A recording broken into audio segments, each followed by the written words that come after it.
bandiraɓe dingal hettugal pama on calminama goto mon fof inde mum e toon mum o ko sen mon musuɗo mon Hammady Diaw salminta on ɗo ɓoɗi dow ɗo miyam Tidiane Diallo mi salminima jurimama e Ba Abdoul Siley Damadio a salminama a jurama a weltanama no fewi mi salmini ceerno Ibrahima e Yaya Alpha Diagne Bilal Dama Kañina nan dow ɗo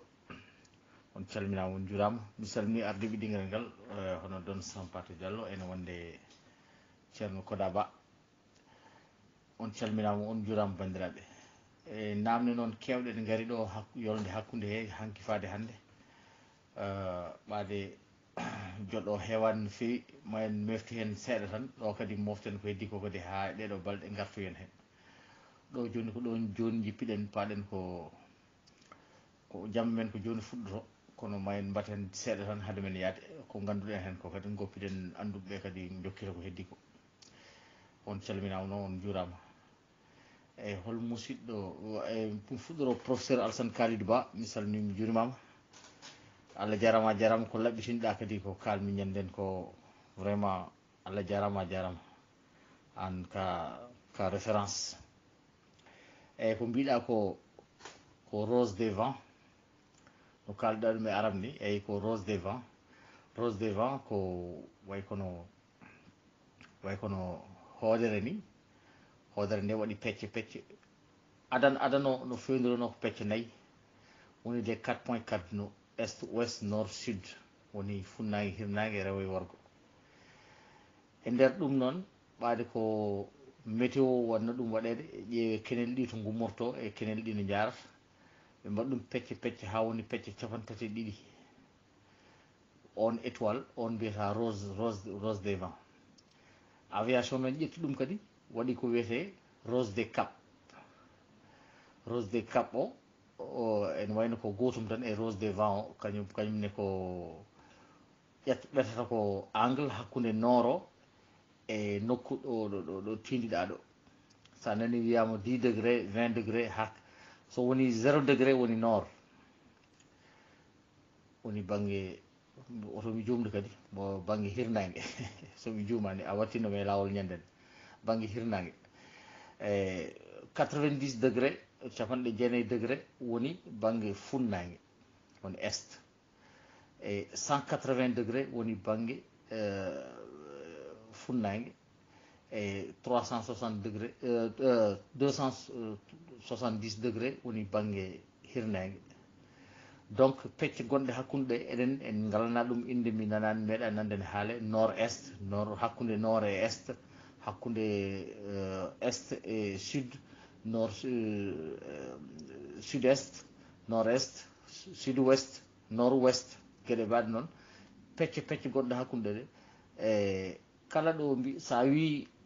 laana fayi ko 45 degré tan woni ko hakkude hirnague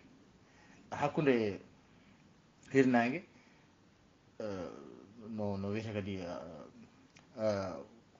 worgo e funnague ɗo hakkude ɗo par ce que ummade worgo ko 0 degré yettade funnague ko 90 ɗo hakkude ɗo sa wi 45 tan jomum ne andi holto fayi donc 20 degré ɓuuri ɓadade ko banggue nord ɓaade nord o woni 0 25 ha 30 ha 45 woni ɗo hakkude ɗo 45 o ha 90 wona funnague kono noon tan ɓeytira ha 220 230 240 250 ha 360 arfiya ɗo 0 ɗo 0 o kadi woni 360 eyyi yimɓe ne kewi namnade gueɗe mbaɗe noon ko toujours miɗi wadde ɗo explication o tiba no sañirte ni sa ƴetti tiba waɗi ko juri e ŋori ko ceerno Koda Ba wattunomi e lawol on saaha juri e ŋori so tawi juri ɗi woni ko ummoto dow faye less ko ɗin calɗi mbaɗa tiba ko ganduɗa tiba mawko ƴetta hen jurol gotol gumugol dow ne faye less ɓolta ɗum mbaɗa ɗum wasa nanude juri keddiɗi ɗi mbaɗa ɗum référence ɗum woni ko wiya méridien de référence o on méridien de Greenwich mbaɗa ɗum on so tawi tiba ka sañama ha gasi tiba gotka mbaka hono noon wona less tibaji ɗiɗɗi pawdiri woni ɓodde wonde ɗo ko aduna o no sifori ni juri ɗi e muri ɗi woni les longitudes et les latitudes les parallèles et les méridiens so tawi woni hono noon aduna o joni no sifori ni wona juri ɗi gona temet tati e capanɗe jeegom woni 360 degré o joni noon so tawi ɗo tibaji ɗiɗɗi potti ɗo ɗon woni équateur ɗum woni ko taari ko sa yiɗi wiide joni min gonmi koye nokku kaari mbiyata ko sa daari tiba ka a dardi ɗum nder lim ŋorol zéro ngol woni ŋorol mbanmi référence ngol ɓoltumi ngol kangol ummi dow tiba kettuko dow ka ha fay tiba kettuko leska ngol ɗo ŋorol sa ummima ɗum aɗa fayi ɗum banggue ñaamo sa limi ha timmi sappo walla ha timmi nogas walla 20 degré walla 30 degré mbiya to banggue juri ɗi ko 30 degré fottoya noon e banggue ŋorol battugol jeegom walla jeeɗiɗi ummade ɗo tibaji ɗi kawri ɗo équateur faade dow walla équateur faade less ɗum ko taw ko koye banggue nord gonɗa walla banggue sud gonɗa ko ɗum waɗata orientation neɗɗo sa nani wiyama degré ji naggam longitude e degré naggam latitude ko ɗum ɗon woni degré ji latitude no ɓetirte maintenant so ene famni ko kalmi ɗo ko mi koppuɗo mi arta e nder ɗum banggue réglementation international laaɗe ɗe sono ndiwa joni niveau ji dokketeɗi ɗi hay ɗum ɗon ene yaha hen par ce que so tawi a ummima de 0 degré to banggue nord to ha a yettima cap 179 woni nord to ha banggue sud banggue ɗum woni banggue ñaamo so tawi aɗa jiime carte o 0 degré ha 179 degré ɗum woni banggue worgo ha yetto rewo less hirnangue ha yetto eyyi banggue rewo worgo ha yetto banggue rewo less on banggue ko numéro ji impair niveau ji impair wala 350 310 330 370 e ko way noon so tawi noon ko banggue 180 degré o ha yetti 359 degré o ko numéro ji pair 320 340 niveau ji ɗi wona gotum eyyi ɗum waɗi laabi ɗi e dow to ene serti so jomum andama to hucci tan ene anda à peu près niveau holmo ƴettata kono ɗum ko namde goɗɗe ɗe gaari hol musidɗo namniɗo no laano umorto dow faya banggue Afrique du Sud telloyo less tawa kañum saytani fayi dow woppi lawol walla ko way noon te buɓɓaki e leydi walla ko way noon mi artay ngal namdal eyyi bandiraɓe ma jaafa ɗum de ha joni ko Hammadou Diaw bon donc ko yidde famminde bandiraɗo tan laabi ɗi ene waɗi lawol biyetengol loxodromie e waɗi lawol biyetengol orthodromie ngolo noon ko ɓurgol raɓɓidde e ngolo noon ko no wiyete ko taƴata ko méridien ji ɗi e foof e angle goto eyyi ko ɗum waɗi no wiyete kadi lanaka wawa yaade banggue goɗɗo walla majje walla gueɗe mbaɗe noon ko pour famminde tan eyyi ko wona ɗum ko Amadou Boubou Diallo mi aray gotal tan e namde ma ko kalɗa mbiɗa holko waɗi laana so tawi dañi caɗele wiye yo ya waɗoya largue carburant mum haade mum jurade eyyi yidde fammindema tan laana so fewnama pewnuɗo laana ka o wi o wiyata ko laanam pewnumi ɗum ƴeewa ƴettude ko tonnes uji temedere maximum tonnes uji temedere wawi sene diwa laana ka sene jurorto ko tonnes uji capanɗe jeetati ɓaade ummoto dow no fayi less ene mema leydi jurorto ko capanɗe jeetati ɗum firti ko laana ka wawi nawde ko tonnes uji nogas e nder ɗum pilote ene jogui ko calculte so tawi ƴetti mission ene yaaha lanaka ɗo ko fewna ɗo ene waɗi ko wiyete masse à vide. Masse à vide o ko lanaka tan kañum masse à vide équipé lanaka kañum mehum ene wonde nebam huile batteɗo hen o ene wonde siège uji mbaɗaɗi e équipement et matériel sécurité et lot de bord et unité de chargement ɗi taw ko ɗi vide ɗum ko masse gadiɗo o ɗum ko poids gadiɗo e wawi wonde joni capanɗe jeeɗiɗi. Bon so tawi joni ene wodi ko wiyete masse à vide en ordre d'exploitation wala ɗum wiyete masse de base anglais en mbiya dry operating weight ɗum woni ko masse total lanaka taw essenceoire. So tawi masse lanaka wiyama joni ko kilo tonne uji capanɗe joyyi essence aran taw poids yimɓeɓe aran taw poids bagage uji aran taw ene waɗi ko wiyete maximum take off weight poids maximal au décollage poids ɓurɗo mawnude mo lanaka wawi duwdude ene waɗi maximum taxi weight poids maximum mo lanaka reguirta less. Joni a ƴettat lanaka ɗo ko woni mehum ɗo loowe hen ɗum woni masse de base o ene woni loowe hen aɗa andi to paɗa to essence mum namni ko tonne uji nogas capanɗe joyyi a fawi hen tonne uji nogas ene wonde bagage uji yimɓeɓe e ɗum ɗo woni tonne uji par exemple nogas woni capanɗe jeenayyi aɗa andi a ɓenni poids mo lanaka foti jurorade o kono ha joni a diwani poids mo ganduɗa lanaka foti diwirde o mbiya mboɗo heddora tonne uji sappo waɗe fret bagage kala ko yahata hen so diwti ɗum ala droit so yettima capanɗe jeenayyi temedere aɗa wawi fawde hen hayso ko tonne uji ɗiɗi ko kuɓɓata hakkude ma ɗon ɗo lanaka regata ɗo ha ɗo diwata ɗo par ce que ma taw tonne uji ɗiɗi gasi heddo tonne uji temedere ɗo wi ɗum lanaka diwrata so lanaka diwi e tonne uji temedere ɗi par ce que ɗum ko commercial foof ko calculté so tini diwi e tonne uji temedere ɗi dañi caɗele te ka jogui droit jurorade ko capanɗe jeetati alay saago tonne uji nogas essence gonɗi hen ɗi jaaha to gueji to wooda ɗo ɓoɗɗuɗa ɗin tonne uji foof jaaha nogas ɗi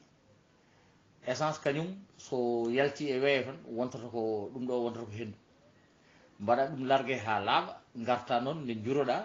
juroɗa e tonne uji capanɗe jeetati ɗi pewnduɗo lanaka ɗum woni norme taw lanaka heelani sone memo piste bonata par ce que pewnduɗo o kañum tottuma ko wima oto diwɗo saɗa juro donc a diwri temedere a dañi caɗele il faut nogas o guittako par ce que o wima ko capanɗe jeetati tonnes lanaka memirta leydi ɗum waɗi largage o ne waɗa eyyi ɗum waɗi maximum take off weight maximum zéro fuel weight woni taw ala carburant taw woni zéro fuel taw ala carburant ene wonde maximum take off weight et maximum landing weight ɗum woni maximum poids jippade o ɗiɗon poids ji kalatoɓe ɗi fof noon ene waɗi goɗɗo liggotoɗo e laana he kañum liggoto tan ko wiyete centrage bagage par ce que bagage o kadi wona n'importe comment o nannirte laana he liggotoɗo centrage o ko pour so laana ka ne diwa arata banggue ya banggue goɗɗo walla o to ɓuuri teddude walla ɗum ɗo omo jogui kanko ko calculte omo andi point centre de gravité laana ka to hetti poids ji ɗi holno mbaɗirte ha dañata caɗele pour laana ka wuurade mum banggue walla wuurade mum banggue nan walla ñan ɗum woni ligguey makko kankone ko centrage tan woni ligguey makko e pour famminde tan ene wonde holko jeejimi haalde nane e laabi kalannomi ɗi loxodromie orthodromie nde wonno o ngolo ɓuri ɗaɓɓidde sa waɗi Paris New York joni 6070 kilomètres taw koye loxodromie orthodromie ɓuri ɗaɓɓidde aɗa gagne par exemple Paris New York 230 kilomètres ɗum ko essence gagnotoɗa hen walla ko distance gagnotoɗa hen ça dépend aɗa wawi on 230 kilomètres mo gagnotoɗa mbatta ɗum essence walla mbatta ɗum bagage fret ɓeydoteɗo e avion he Paris Tokyo aɗa gagno so tawi ko ɓurɗo rabbi ɗo ƴettuɗa aɗa gaño 1600 km e dow 9700 km mo poɗɗa wadde o aɗa daña hen 1600 km mo ganduɗa ko bénéfice par ce que ngol lawol ɓuuri raɓɓide donc no laana yahirta ene ɗumen fof ko waɗa calculé donc a namdinoma aussi pourquoi nde traversé manche waɗi nde est ce que ɗiɗo instrument ji fof no gonno hen gandumi hen ko gueɗel gotel e ɗiɗo anémométre uji ɗum ɗo ɗi mbaɗa créé ko 1911 en te création aviation ko hedde 1903 walla ko way noon nden laaɗe puɗɗi diwde tan tigui tigui donc pour widemo ko boni boni ko fof kam towendi ndi e jawendi ndi eyyi ɗum ɗon kam ne wonno e laaɗe ɗe ɗon eyyi ko heddi noon duuɓi ɗiɗi walla duuɓi tati fof